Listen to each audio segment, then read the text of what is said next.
Autumn 1982. A busy Chicago pharmacy, packed with shoppers moving through the aisles.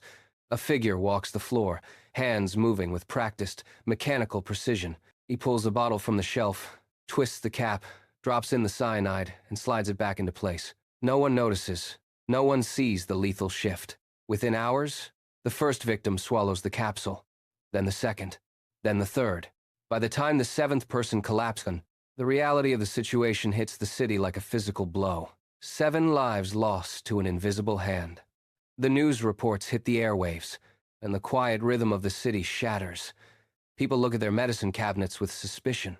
Bottles that once brought relief now look like ticking bombs.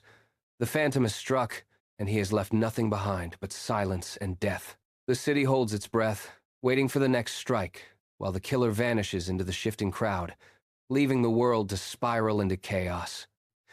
The Phantom is gone, and the nightmare has only just begun. News broadcasts fueled the fire, their urgent reports turning local tragedy into a nationwide contagion of fear. Across the country, the mundane act of taking medicine became a gamble with death. Families began to panic. Cabinets emptied, bottles piled high, sleeping pills, and cold remedies. The uncertainty was total. If a simple dose of medicine could kill, then no home was safe. The fear moved faster than the authorities. Within days, FBI unleashed agents, 100 strong. They fanned out across the country, setting up command centers and scouring every possible lead. The pressure was suffocating. Every tip, no matter how small, was treated as a potential breakthrough. They worked through the night, tracing supply chains and interviewing store employees, trying to construct a profile of a killer who possessed no face and no motive. The manhunt turned into an obsession, a frantic race against an invisible ghost who had already turned the nation into a crime scene. Agents moved with grim resolve, but the Phantom remained one step ahead, watching the chaos unfold from the shadows. Agents hunched over monitors, eyes straining against the grainy, flickering footage of convenience store aisles.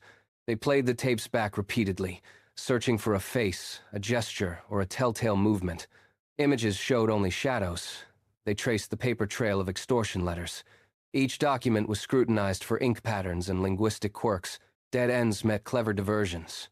The agents worked in cramped, fluorescent-lit rooms, surrounded by stacks of files that seemed to mock their progress. They raided apartments based on thin tips, doors kicked, rooms bare, civilians stunned. The killer had left behind a sterile crime scene, devoid of any biological footprint. Months bled into a void of dead ends. The Phantom was not just hiding. He was erasing his own existence with every move.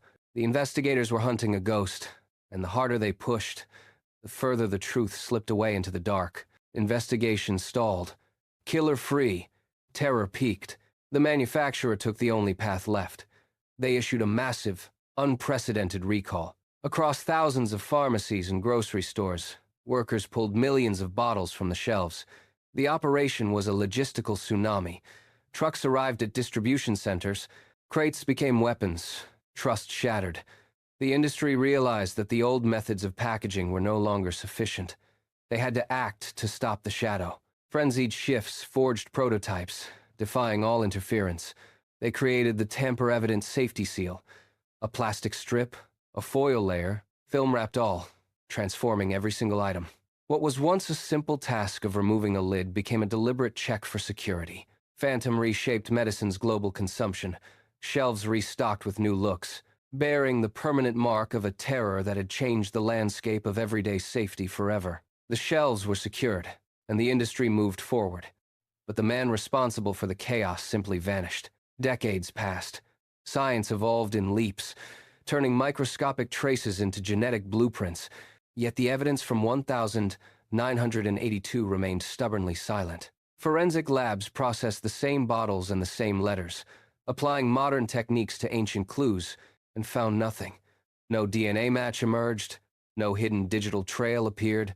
The identity of the Phantom remains a locked secret, untouched by the passage of time. In the federal archives, the investigation files sit in a state of permanent suspension, the case never officially closed, yet never solved.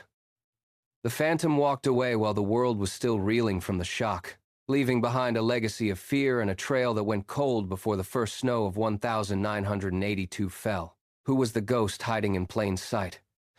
The truth remains buried in the deepest vaults of history, a haunting reminder of a shadow that can never be caught. The hidden archives are now open. Follow us to uncover more dark mysteries and step into the shadows.